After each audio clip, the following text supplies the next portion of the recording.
பரிசுத்த வேதாகமம் புதிய ஏற்பாடு மார்க்கு 11ஆம் அதிகாரம். அவர்கள் எருசலேமுக்கு சமீபமாய் சேர்ந்து ஒலிவ மலைக்கு அருகான பெத்பக்கே பெத்தானியா என்னும் ஊர்களுக்கு வந்தபோது அவர் தம்முடைய சீஷரில் 2 பேரை நோக்கி, உங்களுக்கு எதிரே இருக்கிற கிராமத்துக்கு போங்கள். அதில் பிரவேசித்த உடனே மனுஷர் ஒருவரும் ஒரு காலும் ஏறியிராத ஒரு கழுதை குட்டி கட்டியிருக்க காண்பீர்கள். அதை அவிழ்த்து கொண்டு வாருங்கள். ஏன் இப்படி செய்கிறீர்கள் என்று ஒருவன் உங்களிடத்தில் கேட்டால், இது ஆண்டவருக்கு வேண்டும் என்று சொல்லுங்கள். உடனே அதை இவ்விடத்திற்கு அனுப்பிவிடுவான் என்று சொல்லி அவர்களை அனுப்பினார். அவர்கள் போய் வெளியே இருவழி சந்தியில் ஒரு வாசலருகே கட்டியிருந்த அந்த குட்டியை கண்டு அதை அவிழ்த்தார்கள். அப்பொழுது அங்கே நின்றவர்களில் சிலர், நீங்கள் குட்டியை அவிழ்க்கிறது என்னவென்றார்கள். இயேசு கற்பித்தபடியே அவர்களுக்கு உத்தரவு சொன்னார்கள். அப்பொழுது அவர்களை போக விட்டார்கள். அவர்கள் அந்த குட்டியை இயேசுவினிடத்தில் கொண்டு வந்து அதன் மேல் தங்கள் வஸ்திரங்களை போட்டார்கள். அவர் அதன் மேல் ஏறி போனார். அநேகர் தங்கள் வஸ்திரங்களை வழியிலே விரித்தார்கள். வேறு சிலர் மரக்கிளைகளை தரித்து வழியிலே பரப்பினார்கள்.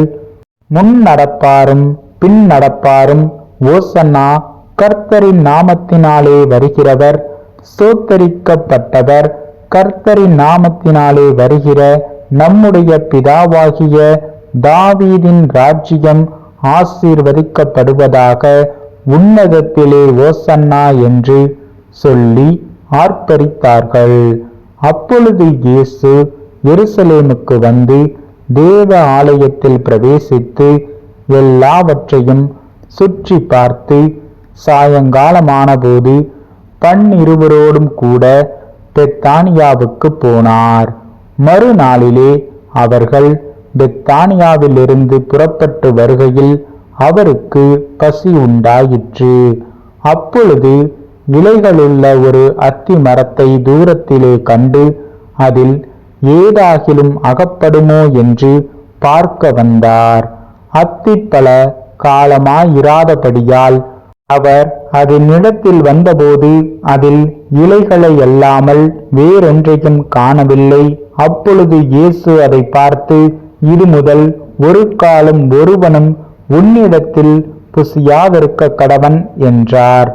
அதை அவருடைய சீஷர்கள் கேட்டார்கள். அவர்கள் எருசலேமுக்கு வந்தார்கள்.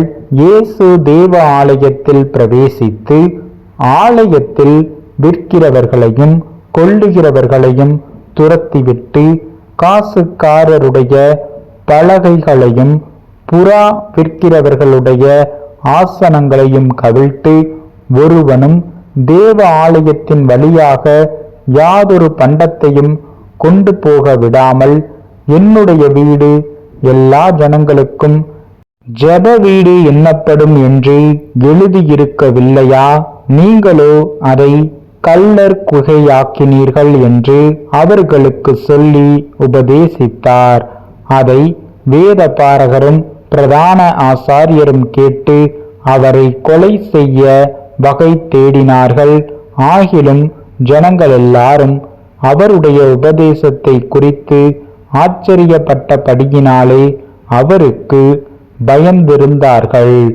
சாயங்காலமானபோது அவர் நகரத்திலிருந்து புறப்பட்டு போனார். மறுநாள் காலையிலே அவர்கள் அவ்வழியாய் போகும்போது அந்த அத்திமரம் வேரோடு பட்டு போய் இருக்கிறதை கண்டார்கள். பேதுரு நினைவு கூர்ந்து அவரை நோக்கி, ரபி, இதோ நீர் சபித்த அத்திமரம் பட்டு போயிற்று என்றான். இயேசு அவர்களை நோக்கி, தேவனிடத்தில் விசுவாசமுள்ளவர்களாயிருங்கள். எவனாகிலும் இந்த மலையை பார்த்து, நீ பெயர்ந்து சமுத்திரத்திலே தள்ளுண்டு போ என்று சொல்லி தான் சொன்னபடியே நடக்கும் என்று தன் இருதயத்தில் சந்தேகப்படாமல் விசுவாசித்தால் அவன் சொன்னபடியே ஆகும் என்று மெய்யாகவே உங்களுக்கு சொல்லுகிறேன். ஆதலால் நீங்கள் ஜெபம் பண்ணும்போது எவைகளை கேட்டுக்கொள்வீர்களோ அவைகளை பெற்றுக்கொள்வோம் என்று விசுவாசியுங்கள். அப்பொழுது அவைகள் உங்களுக்கு உண்டாகும் என்று சொல்லுகிறேன். நீங்கள் நின்று ஜெபம் பண்ணும்போது ஒருவன் பேரில் உங்களுக்கு யாதொரு குறை உண்டாயிருக்குமானால் பரலோகத்தில் இருக்கிற உங்கள் பிதா உங்கள் தப்பிடங்களை உங்களுக்கு மன்னிக்கும்படி அந்த குறையை அவனுக்கு மன்னியுங்கள். நீங்கள் மன்னியாதிருப்பீர்களானால் பரலோகத்தில் இருக்கிற உங்கள் பிதாவும் உங்கள் தப்பிடங்களை மன்னியாதிருப்பார் என்றார். அவர்கள் மறுபடியும் எருசலேமுக்கு வந்தார்கள். அவர் தேவ ஆலயத்திலே உலாவிக் கொண்டு இருக்கையில் பிரதான ஆசாரியரும் வேத பாரகரும் மூப்பரும் அவரிடத்தில் வந்து, நீர் எந்த அதிகாரத்தினால் இவைகளை செய்கிறீர்? இவைகளை செய்கிறதற்கு அதிகாரத்தை உமக்கு கொடுத்தவர் யார் என்று கேட்டார்கள்.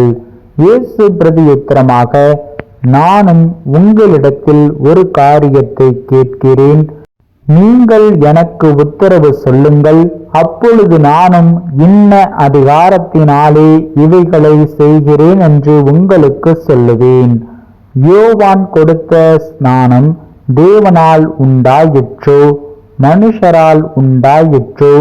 எனக்கு உத்தரவு சொல்லுங்கள் என்றார். அதற்கு அவர்கள், தேவனால் உண்டாயிற்றென்று சொல்லுவோமானால் பின்னே ஏன் அவனை விசுவாசிக்கவில்லை என்று கேட்பார். மனுஷரால் உண்டாயிற்றென்று சொல்லுவோமானால் ஜனங்களுக்கு பயப்பட வேண்டியதாயிருக்கும். எல்லாரும் யோவானை மெய்யாக தீர்க்கதரிசி என்று எண்ணுகிறார்களே என்று தங்களுக்குள்ளே ஆலோசனை பண்ணி, இயேசுவுக்கு பிரதியுத்தரமாக, எங்களுக்கு தெரியாது என்றார்கள்.